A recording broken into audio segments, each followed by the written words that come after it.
Welcome and thank you for joining me for a peek at your week, where we take a look at some of the biggest stories that impacted you over the past 7 days. I'm Hampton with Found on the Hill, found everywhere. Let's get started.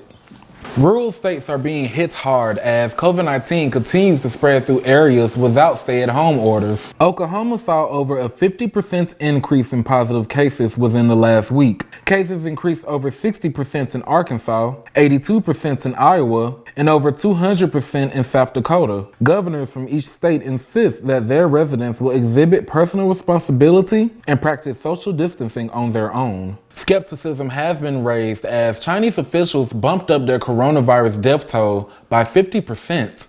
Wuhan, China, ground zero for the pandemic, had its lockdown lifted earlier this month. The international community has accused China of concealing the full extent of the pandemic. Pressure has been mounting for officials to explain exactly how the virus unfolded in Wuhan. The new death toll currently sits at 3,869. New data released this month sheds light on the effect that COVID-19 is having on the African American community.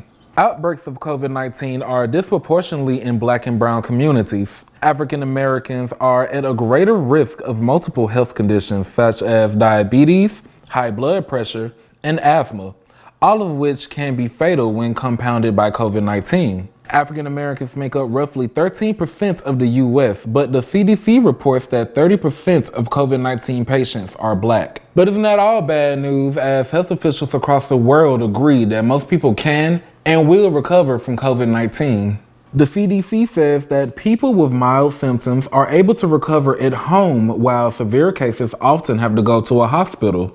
With hospitals across the country being under constant stress, it is strongly recommended that people without flu-like symptoms or a loss of taste and smell continue to practice social distancing. Although there is currently not an official way to report all recovered patients, it has been estimated that the recovery rate far outpaces the death toll.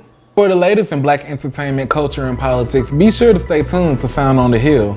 Like us on Facebook and follow us on our official Instagram, Twitter, and Snapchat. Have a great rest of your weekend.